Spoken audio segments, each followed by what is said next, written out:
It's mid-November here in southern Indiana, and today I'm treating my hives with oxalic acid vaporization for the first time. A company sent me a vaporizer to try out, and if it works well, I'll share their information and an affiliate link so you can check it out too. That link doesn't cost you anything extra, but it does help support my channel. I've used Varroa strips earlier this season, but late fall is a great time to knock back any mites that may have built up since then, especially since robbing bees like yellow jackets and even drifting drones can bring new mites into your hives. This treatment isn't a replacement for managing Varroa all season long, but it's a great way to lower those mite levels going into winter, when most of the mites are on the adult bees instead of undercapped brood. So, if that sounds good to you, keep watching and let's get into it. Hands in the earth, we're making it right. Planting hope by morning light. Every seed a promise sown. Together we'll make. All right, so the things that you're going to need to perform an oxalic acid vaporization treatment, you're obviously going to need your vaporizer. We'll open this in a minute. And you are going to need oxalic acid and something to measure it with. You need 1 gram per brood box, and a lot of hives are in double deep, so then you would need 2 grams. 1 gram is about a half a teaspoon, so 1 teaspoon would be about what you need for a double deep setup. Now, the most accurate way to measure that is going to be to measure in grams with a scale, but you can get a pretty accurate measurement with a spoon. Now, what I did is I just have a plastic disposable spoon because I read some information that it's not great to use metal things. Now, that might be like if you were to get the oxalic acid wet, but just to be on the safe side, I'm going to be using a plastic spoon. And what I did, since this isn't a measuring spoon, I used an actual measuring spoon with some salt and poured it into here to see if it equals a teaspoon. And it actually does. This one does. They may not all, so you want to just check that. Also, as with so many things in beekeeping, you know, the saying, ask 10 beekeepers one question and you'll get 11 answers, or it might actually be more like 15 answers. And then there's just the great debate of so many topics of beekeeping. This is one of them. So you're going to have beekeepers who are going to debate if you should use this type of oxalic acid or not, because there are a couple of options of oxalic acid that is it's sold as a beekeeping supply, and I believe it's approved by the FDA or something to be used in beekeeping. This type of oxalic acid is packaged as a cleaner, a wood bleach, rust removal, pool cleaning, brightening type of chemical. However, it is oxalic acid and it's 99.6% pure, and there are lots of beekeepers who have used this type of oxalic acid for vaporization treatment, and it's gone fine. So just be informed and make your own decision based on how you feel. I will say that this cleaning, the non-bee marketed oxalic acid, is at least half the price of what they charge for the oxalic acid that is marketed for beekeeping, if not more. It's at least twice the price of this. So you just need to make your own informed decision on that. You're also going to need protective gear. You're going to need goggles to keep your eyes safe, and you're going to need a respirator. Now, I got this respirator, and I think I may have actually gotten the wrong one. I think you actually have to have the pink filters to filter vapor. But this is what I have. Just make sure that you do your research and get the right one. I'm going to link this in the description, but I'm also going to link the pink ones too, which I believe are the correct ones. So just make sure you do your research and get the right thing, or know the consequences. Another thing you're going to need is something like a towel or t-shirt or something to block the entrance, because you want to keep as much of the vapor in the hive as you can. Now I'm going to do mine a little differently, which I'll get into, because I have screen bottom boards, and this is these are the backs of my hives, and my entrances are facing the fence. So I'll show you in a little bit my plan of how to handle that, and I think it's also going to be a fix for something else. I'll get into that later. So another thing that's good to have is a fire extinguisher, because the oxalic acid vaporizer gets extremely hot, and you're putting it into a wooden box with wood frames and beeswax. And I'm pretty sure that beeswax is kind of flammable too. But I mean, the wood alone is flammable and it's very hot. So it's a good idea to have protection. Now, another thing that I actually got the idea from for a couple of things is it's good to have your smoker. So even though you're not opening up your hives and working the bees, it's good to have your smoker lit for a couple of reasons.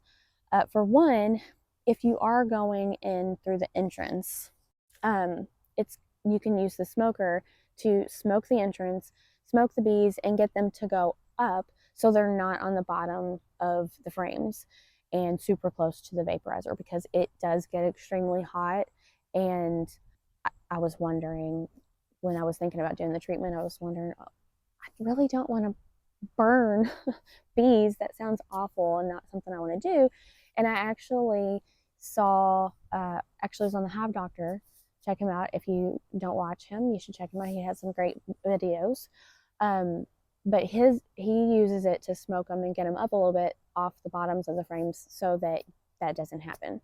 So another reason that you can have, it's good to have it lit during this, is the day's kind of windy. It might not actually be the best day to do the treatment, but you can have a visual cue of which way the wind is blowing, because you don't want the oxalic acid vapor to blow towards you. So you can watch your smoker smoke, and it'll show you which way the wind is blowing. It'll give you a visual cue to know which way it's blowing, which today it's kind of shifting, so it might not be the best day to do it, but it is what it is.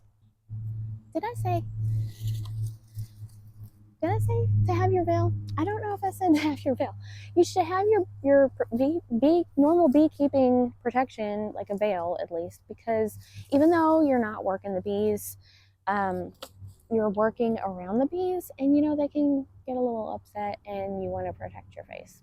And you also need gloves. You need gloves when you're working with the oxalic acid. I think that's everything. So, like I said, this vaporizer was sent to me by a company to try it out. So that was very nice of them. I hope it goes well, and I hopefully can give a good review. It looks nicely made. It did come with this sheet of instructions, some kind of basic instructions, and I read through them and did find what I'm pretty sure is a typo. Where was it? It references that this reaches 400 degrees Celsius. I feel like that would be over 800 degrees Fahrenheit.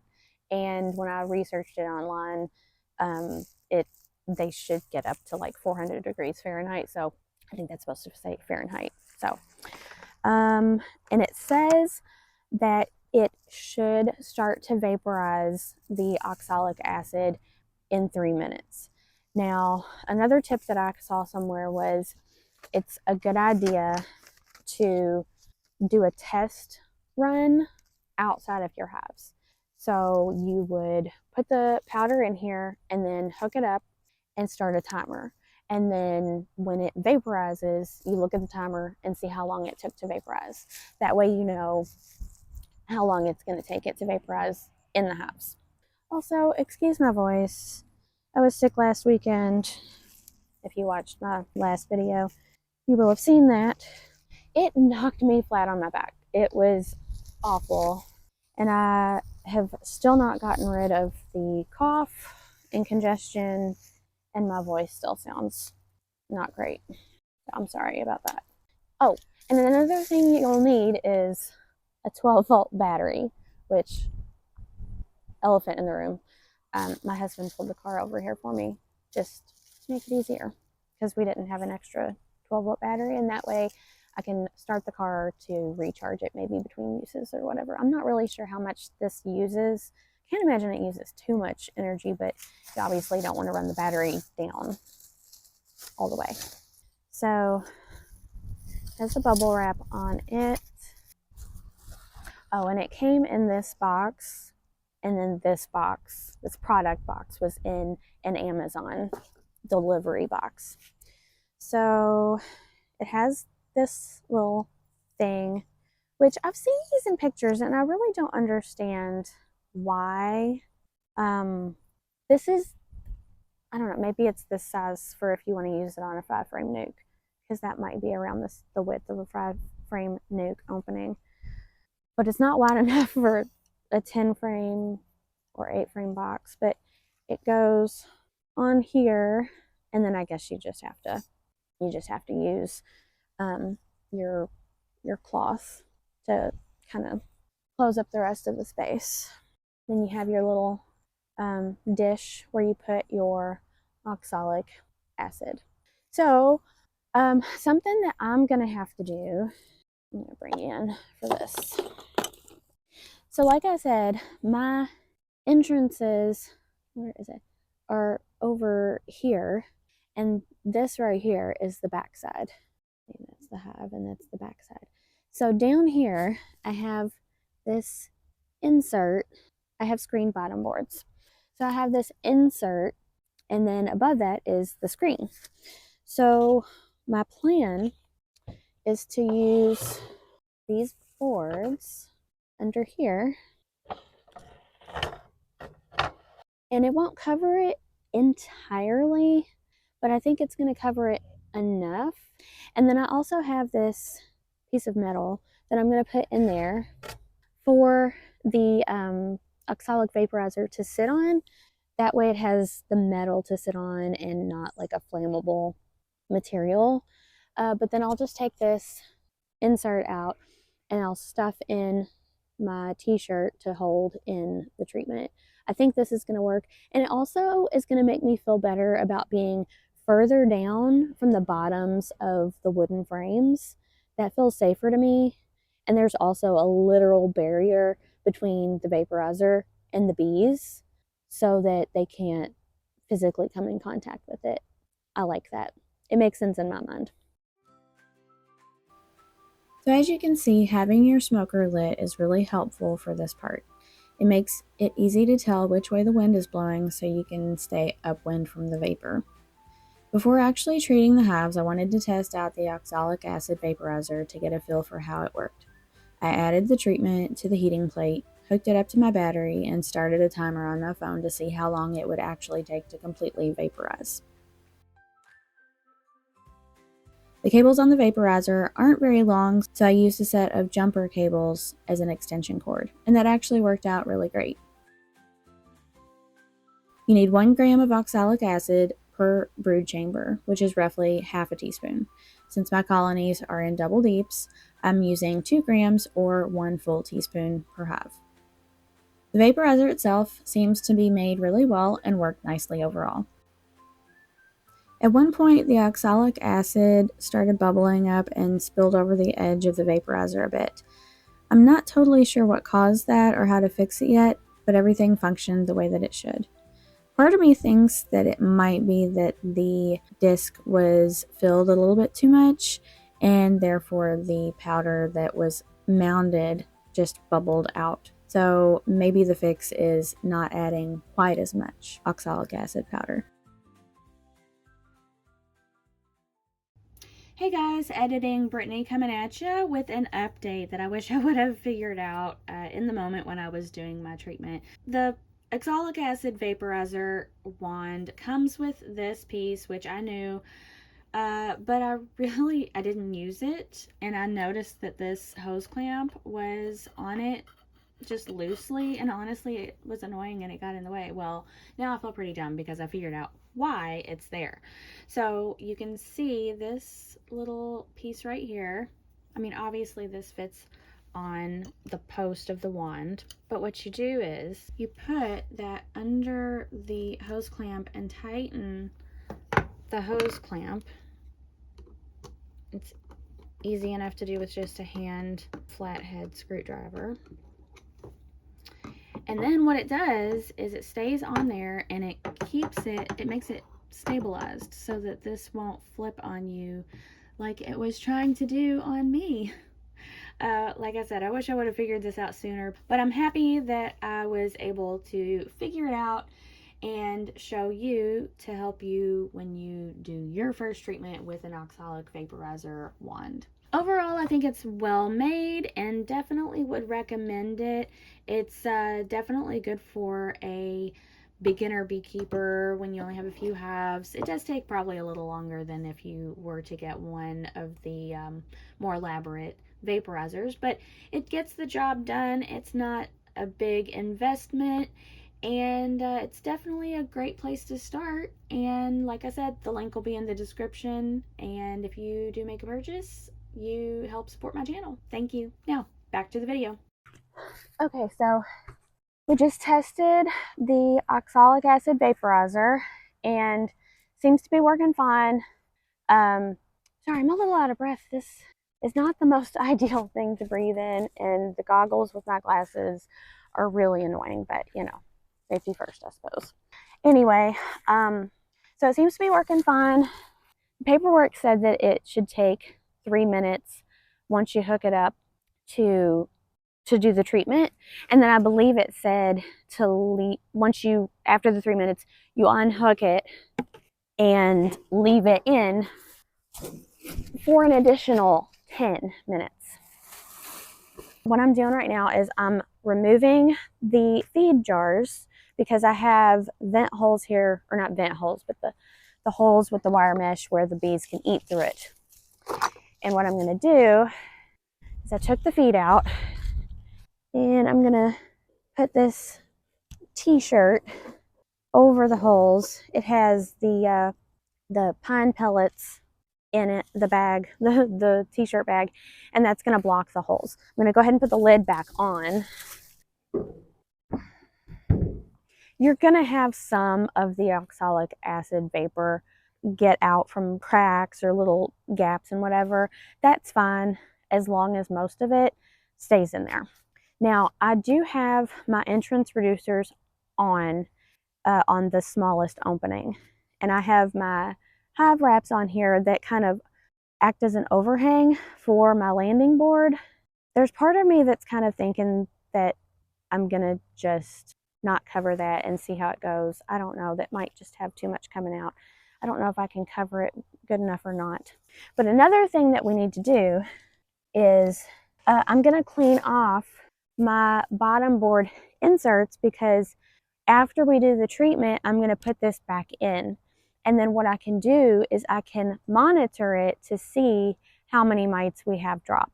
Hopefully it's not too, I mean, I want them all to drop, but hopefully our numbers aren't too high. I'm not going to do any type of testing for mite counts this time of year. So I've got that cleaned off. I mean, it's not brand spanking new, but it's cleaned off. I'm going to just set that right there. All right, so I've already got, like I showed you earlier, I've already got my boards in here. All right, luckily the wind has mostly been going away from where it's been going, the way that I've wanted it to go. I don't know if you can hear me with this vaporizer on, but all of this is so annoying. I just had to throw that out there. Okay, wind's going that way. Oh, I'm going to put this in. Of course, the wind's blowing the way I need it to not go right now. No, it isn't. Okay. Okay, I don't have it hooked up yet. Let's see. Am I ready to go? Oh, I need my timer. Somebody needs to make beekeeping gloves that work on smartphones. I know there's a thread. I might have to sew some on here. There's a thread that you can get. You can sew it on like gloves and it works. I might have to get some and try that. So I've got my timer ready to go. Let's see how this goes. I'm gonna get this in there first. That makes sense. Before I hook up the other part. That makes sense. Okay. And I'm gonna try to pack it where it won't tip over. It's gonna tip over. That is a problem I'm having with this, is it's wanting to tip over. Here we go. Okay. Now, this is turned off by now. I might get this figured out by the second hive, hopefully. Okay.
All right, guys, so overall, I think there's a big learning curve for doing oxalic acid vaporization treatment.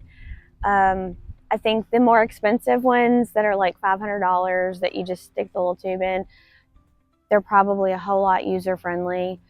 This definitely has a learning curve, and I am going to have to consult with some fellow beekeepers to see if the end result was okay. I'm not even sure if they got a complete dosage because it seemed to bubble up, and when I pulled it out there was kind of a pile of some of the powder on the boards I had in there that it was sitting on.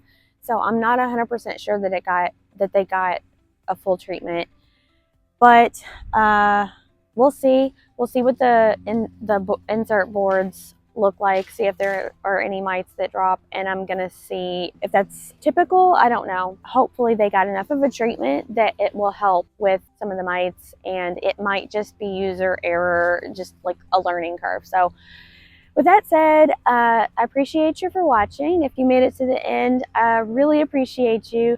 Don't forget to like and subscribe so you don't miss any of my uploads and updates. Check out Brittany's Bling.com, where I sell my handmade items and I blog. And very soon I'm going to be launching some new merch. I'm so excited about it. So keep your eye out for that. With that said, I will catch you in the next one, and YouTube thinks that you would love this video. So check it out.